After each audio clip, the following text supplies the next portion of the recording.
Okay. Ready? Yeah. Set. Holy shit. Yeah. Hi, everyone. Welcome to the Femme Tell All podcast. Holy shit, we're back. Holy shit. Holy shit. That is going to be our new thing. That's our mantra. We've debated and landed it took on a long it. time. Couple of meetings. A couple of but we've landed on spectators. Yeah. Holy shit. Holy shit. Well, welcome back. This is episode 2. My name is Madison Bellissimo. And I am Ruth Devereaux. And we're covering a kind of spicy, fun subject today. It's relationships. And why don't you tell us a little why we're covering relationships today? So relationships are obviously super important in all of our lives. You have relationships at work, you have relationships with friendships, with your family, and then you have your romantic partners. Mm-hmm. And what we're focusing on today is romantic partners. Mm-hmm.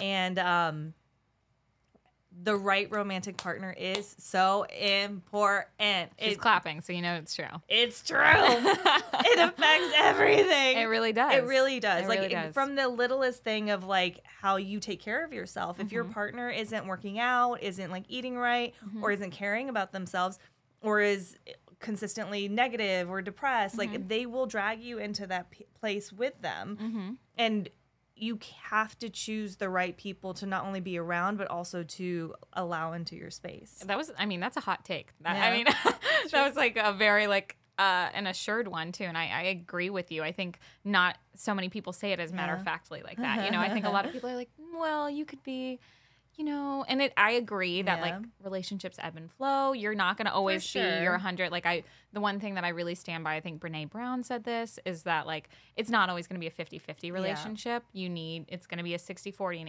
80-20 and who knows what's going to be. Here's what I'll say though. Like for sure, like over a lifetime span spending with somebody, we're going to have different time periods, but the innate type of person somebody is will carry on through them for the rest of their lives. I totally agree. So it's not so much like saying like, oh, this person's going through a hard time, like fuck them, like throw them aside. Bye, like, bitch. No, it's not that. Yeah. You like even for friends or family, you support them, you love them through it.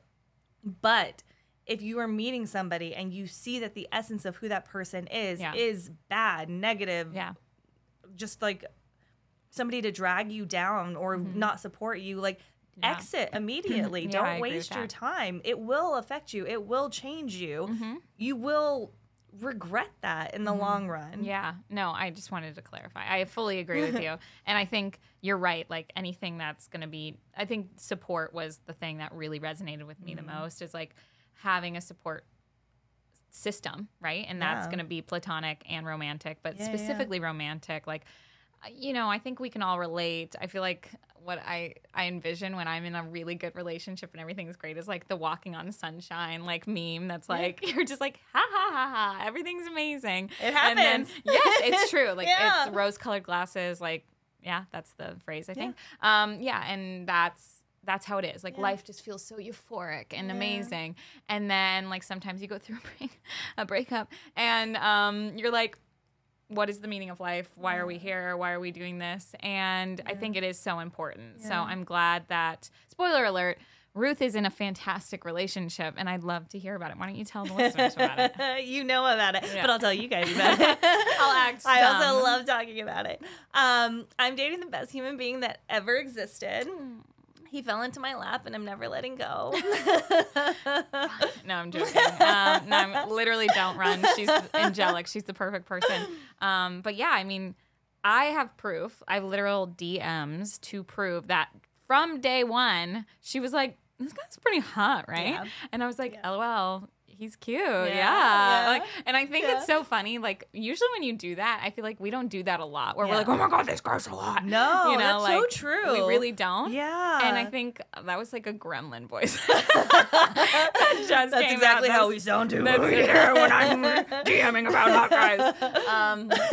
Date me. I'm single. So again, we don't do that a lot. We don't do that a lot. And no, that's when so you funny. Did, I've never thought of that. Yeah, and it's funny because even my response, like, objectively, your partner is a very attractive man. But I remember even being like, yeah, he's he's cute, but I wasn't like, you know, like. Whereas I'm like, I will. You were like salivating. But I think that's the whole point, right? It's like we feel that way about our partners, or, you know, you would like to. Yeah, you'd like to. So anyway, I have a DM to prove that from day one, she was into it. Side note, when I was going through the text messages that we have, I realized how our text chain is like a journal of our lives together. Yeah. Because we will text each other the biggest things, but also the most mundane things, like, I ate toast today. Like, no, literally, you were like, wait, what kind of sourdough were you eating? Because that shit was so good. Like, where do I buy that? That is actually our friendship. And it is a journal. It is. And I think it's so cool that we can use it as I use it as timestamps. Don't be judging me. No, sometimes I'm like, wait, when did they fucking pull up like that? When did they do this? Like, when was that really good date that I was so excited about? You know, like, and I can go through text, and I definitely use yours. Yours is very much so a litmus test of like where I was in my life at that point. Yeah. So anyway, same for me. I don't even know where I'm going. Okay, so I guess just a little bit of background. I've been dating my boyfriend for almost 8 months now. And I met him through my stepbrother. He had been training with him. So my boyfriend owns 2 Muay Thai gyms, and he had been training with him for 10 years. And now I know was trying to get me to go to the gym because he felt like we'd be a perfect fit. Looking back at the time period that I would have gone prior, it would not have been the right time. And knowing Neil now, like, it wouldn't have been the right time for him either. So timing is everything as well. But so I finally got to the gym in November of last year. Yeah, that's crazy. Yeah. And I remember the first, LOL, Neil knows this, but like the first time you were supposed to go to, you skipped his class. I did? Well, the first one, or like when you were first supposed to go with Robert, we went and got like dinner instead. Oh, really? You were supposed to go to a class, remember? And you were like, I'm not going to start yet. Like, because he had signed you up for like a course. A month. Yeah, maybe it was not the first one, but it was like one of the first ones. Funny. I remember you were like, honey, don't believe her. You're like, I would never. You didn't know him at that point, though. So that's what's even funnier is that you were like, LOL, and you were like waiting to meet your soulmate. I know. Yeah, that's so funny. So sweet. So anyway, so I took a couple of classes that he wasn't the trainer in at the beginning. And then when I went to the class that he was going to be teaching, my brother was there with me, and he goes, "Oh, you're going to think he's so hot like all the girls do." I was like, "You don't know me." Yeah. Okay, whatever. He walks in, and I was like, "Oh, my God." Yeah. Legitimately. And then it took the class after that, texted this girl right away and was like, the trainer was fucking hot today. Yeah. Found his Instagram instantly. Truly. And like screenshot photos of him and sent it to Mads. And I won't bore you guys with all the details, but eventually we had a conversation about me joining the gym, sat down and ended up chatting, connecting really well, and then ended up chatting over Instagram, going on our first date. And it was the best first date, and I text again through my journal with her. You texted me. I did. I went home that night and I texted her. I said, "This might be the perfect man for me." You did. I remember. LOL. I was with not the perfect man at the time. I was with another man. We're not even gonna get in that. I was with. That's right. Yes. Yeah. I remember being with him and getting the text, and I had been dating him for a couple of months, and he knew that you were going on your first date. Yeah. And I was like, "Oh my God, Ruth just got back from her first date with Neil, and she loved it." And he was like, whatever. Like, he said something snarky, and I remember being like, rude. Should have broken that off, Nan. Red flag. Yeah. No, but that you did. You verbatim were like, this might be the man of my dreams. Yeah. I think you said. Yeah. Yeah. And it progressed pretty quickly after that, honestly. You guys felt it was instantaneous. Instant. Yeah. I think we said I love you a couple weeks into our relationship. It was soon. Yeah. I remember really being quick. Like, yeah. But like that one thing that's great is, and again, this is us teaching each other in our friendship, is like hearing how authentic it was for you. Yeah. Like, even though like that scared me, where I was like, oh God, that seems soon. But like hearing how authentic it was for you, it didn't seem like, oh, that's not possible. Like it was very much so possible, and it was very genuine. Well, trust me, like I think that I understood why anybody would have had pause, because I think one of our close friends prior to me meeting Neil had a similar experience, and I was like, oh my gosh, this girl's crazy. Like, oh, she's like, this is not healthy. This is not healthy at all. Not healthy. And then the universe was like, fuck you. Isn't it funny that we're like, other people's lives not healthy, but ours amazing. And you're like eating Cheez-Its in bed, and you're like, okay, like there's a dichotomy here, right? And it's true. Like, and you weren't judging. I know who you're talking about. Yeah. Like, you adore this person, but I think you do get protective of your friends and the people in your life, and you're like, well, that seems to okay? Don't break your heart, don't do that, and you know how much of a heartbreak is, but. One thing that I love that both you and Neil have said to me at different points, you've already mentioned his name, so I don't feel bad saying it. But is you both were like, when you know, like when you know, and like fuck other people, and I'm like, fuck shit, okay. Good to know. Also, side note, I had been married before, and I was with this person for 13 years. And I remember when we were gonna get married, and I was still like nervous, even after like being with them for so long. Yeah. And I would ask people, I'm like, well, how do you know it's the right person? And they would say that phrase to me, when you know, you know. I'm like, what the fuck does that mean? That's zero help. Zero help. Yeah, you're like, and when I know what, bitch. Yeah, what do you know? Yeah. But now feeling this and knowing this and having no fear and like diving into this relationship with this person, I was like, no, when you know, you know. It is clear, it is comfortable, it is safe. Like you feel there's no question. Like it's just like, this is where I'm supposed to be. This is who I'm supposed to be with. Yeah. And it's evident. Like, and I love this. I don't know if I've even retold this story to you, so LOL. We're gonna do this live. But the first time I met Neil, you guys were like magnets. I was like, I had to be like, all right, guys, I'm gonna go. Because they literally were like, you guys were macking on each other so hard, and it was so funny. And I was like you guys had just like, you had like a long night with me, or like we had gotten dinner or something like that, and you were like, okay, Neil's, and he like, you guys were at this point already like spending pretty much every night with each other. And you were like, oh, he's going to come. Do you want to stay to meet him? And I was like, yeah, absolutely. I've like heard so much about him. And you came downstairs. The first thing you guys do is kiss, which is like so sweet and romantic. Also, our first date, before we even went on the date, we kissed. Oh, yeah. Yeah. Which I think is like a good omen, like, or like a good vibe. Yeah, I think so. Yeah. Too. Like, I think sometimes it's like, just fucking get it over. Like, sometimes that physical anticipation, I'm like, like, I just want Will, thank you so much for laughing. Our one man behind all of our audio and visual he's the Wizard of making Oz. fun of me because that was the grossest face. Amazing. Thank you, Will.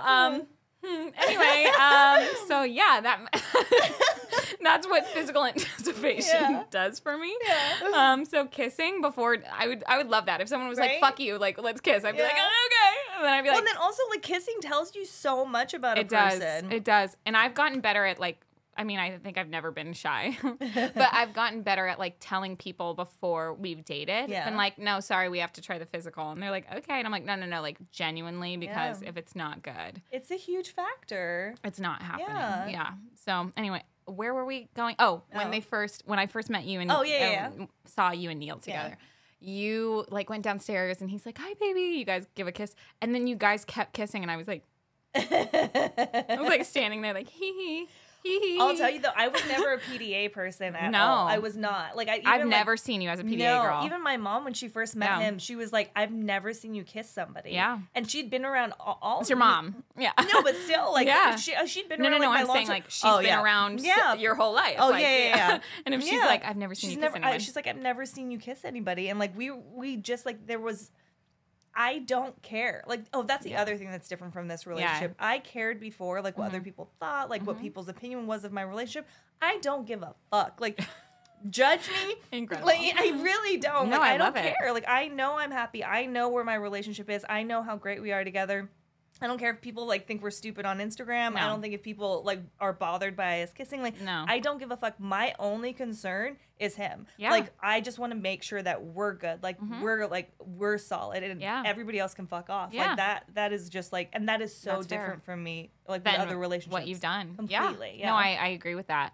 And, like, it's also different in the, you know, like, obviously you always confide in your friends. You know, you always are like, oh, this is going on in my relationship, this and this and this. But, like, never with you and Neil does it feel like, but we're working through. Like, it's always been like, we're going to make it through, but this is something that came up or, you know, and that's even rarely happened. But like, and even when it has, it's not even been an issue. It's just been like, oh, I want to see him. I didn't see him all day and I want to talk to him about this. You know, it's like been stuff. Don't worry, Neil. But like, usually sometimes when your friends are in relationships that are not good and you're hearing about it and you're like, get out, sis. Yeah, escape. Get up from the floor and get out. I will carry you. Yeah. Let's climb out of this trench together. Yeah. Usually there isn't that like assuredness that you have, like you're talking about, is you're like, no, we're getting through this. This is for life. Like we're doing it. And it is evident when you see you two. You guys are such a beautiful couple. By no means am I talking shit when I'm talking about this story. Like it was so like I was just like shocked by it. I think I'd never seen two people just be like, we're together. And I was like, I am interrupting. Okay, well, I was like, see you later. Nice to meet you. Bye. And it was literally like, it literally was that though. I was like, okay, bye. But I was so happy for you that at the same time I didn't give a fuck. You know, I wasn't like, you know. Yeah. But it was just like, I've never, like, I think maybe the only other couple that I've been like, okay, I'm interrupting is my parents. And it's I pray true. to be like your parents. My like, parents honest are pretty to cool. God, yeah. My dad, I don't want to say it, but my dad like actually smacks my mom's ass in the kitchen. And I'm like, we are Love that. all here. Love that. But it is beautiful. It is beautiful. Yeah. And so that's like the only time where I'm like, okay, guys, I'll fuck off. Sorry, I'll leave. And they're like, no, it's your birthday party. And I'm like, yeah, I know it is. You're right. It's my birthday party. So no, I'm kidding. But I'm so happy for you. Like ultimately, this relationship has been nothing but abundant and beautiful. And you really... It's only gotten better. And I know 8 months might not sound like a lot to other people, but like you're saying, even coming from a marriage in a 13, you said? Your long relationship, it's night and day. Completely. Your guys' connection. And it is so beautiful to witness. Thank you. Yeah. Anyway, so I'm like, Mads, why don't you tell us? So anyway, so like I'm single, and it's actually great. I'm actually very happy to be single, knowing what I know. I just went through one of the roughest breakups in my life, and yeah, Will's laughing too because he knows. It's true. It's crazy, you know. I'm not to give my age, but I'm 27, and like by no means am I like, oh, I need to find the one right now, but like definitely taking dating seriously when I'm committing to someone. And the most recent relationship, we need to do another episode on it. No, we'll so like really dig into it. It's so fucked, but on so many levels. But it happens, you know. And if you're watching. To you. Yeah. He probably is. Hi. I know. Anyway, but yeah, it's like one of those things that like at this point in my life, I've had long-term relationships. Then after my long-term relationship, I didn't date for a little while. And then I did date. After that dating portion, I was like, okay, I'm not going to date for a while. I'm not ready. And then I didn't date for like almost a year, and then I dated one person that really broke. I was dating a lot. If you dated me, hey, hey, what's up? I'm good. I hope you're good. And then I was dating a lot, and then, but it was all casual, you know, and all consensual. Everyone knew that I wasn't like tied down to anyone, and then I was going to be tied down to someone. Just to give you some background, so it's been the last couple of years have really fluctuated for me a lot. That's true. There's been 3 pockets where I've been like, I'm ready to commit to someone, and then hasn't, you know, it's worked out or like ultimately didn't work out. So we'll get into that. But your girl's single, and by choice. Yeah, for sure. And I think, sorry, Mom, I'm gonna be single for like 8 years at least. So I'm gonna be single, hot Aunt Maddie, and it's gonna be great. And famous last words. No, literally next episode I'm like, I'm in love. No, I'm kidding. Like, bitch, I told you so. So yeah, anyway, as we've spoken about, relationships are so, you know, they're important. super important, and they're important to not only pick the right person that you want to like work with, because everything is work, like whether it be good or bad.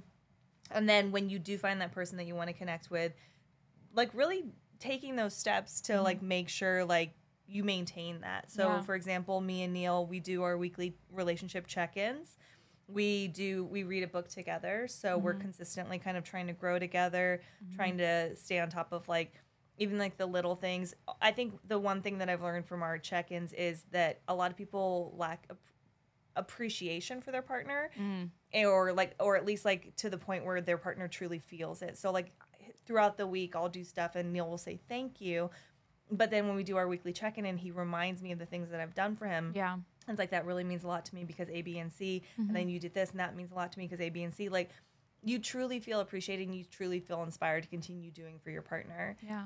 So, and you get to hear what resonates with them. Yeah, absolutely. That's one thing that when you were telling me very early on about your guys' weekly check-ins, I was like so struck by is like you were hearing things that really meant a lot to Neil that you were like, oh yeah, of course I'm going to make you eggs, you know, or whatever, you know? And it's like that made the world of difference to him. And I think that's such a beautiful thing because I don't think partners both, no matter gender, no matter sexuality, usually do that, like check in with their partners and say like that one thing you did really meant a lot to me, even if it does. Like there's plenty of times where I've been in a relationship with someone where it's like I hold on to like a photo or like a video or like a text that they sent me and I'm like clowning myself because they don't know that I'm like looking at it every night before bed. I'm like he okay, and then goes to bed. And it's true though, because like we need to express that because then you're able to not only continue that behavior, but it also makes the partner feel so appreciated and loved. Like imagine if you had a partner that had like a picture or text from you that meant so much to them, and then they like kept it for themselves. But then what if they told you like, you know, like this text you sent me like 2 weeks ago, like I still read it because it means so much to me. Like, how good would you feel? Like, I would cry. Yeah. I'd cry. Yeah.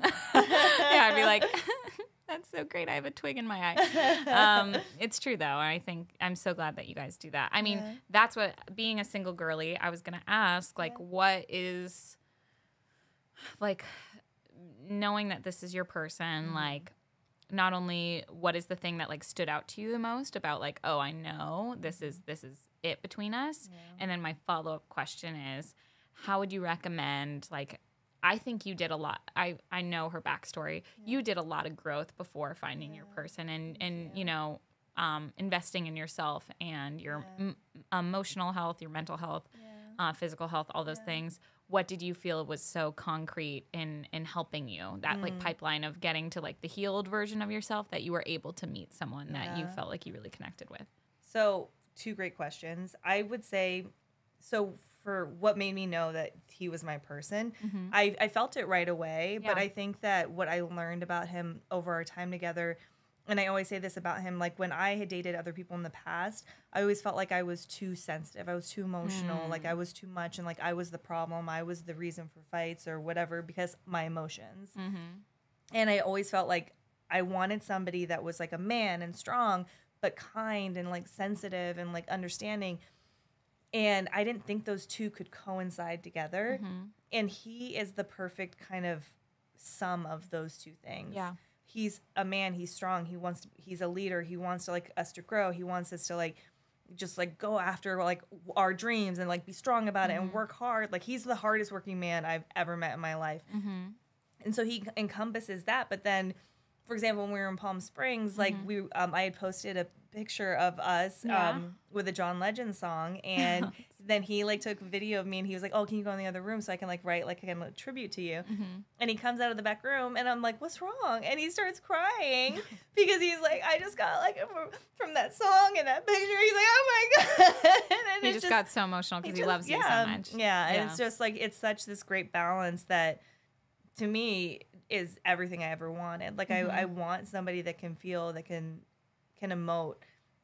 And then I think that also came into play with like disagreements that we've had where I've come to him and said, we've in 8 months have never yelled at each other, have never gotten in a blowout fight. Everything has always been a conversation.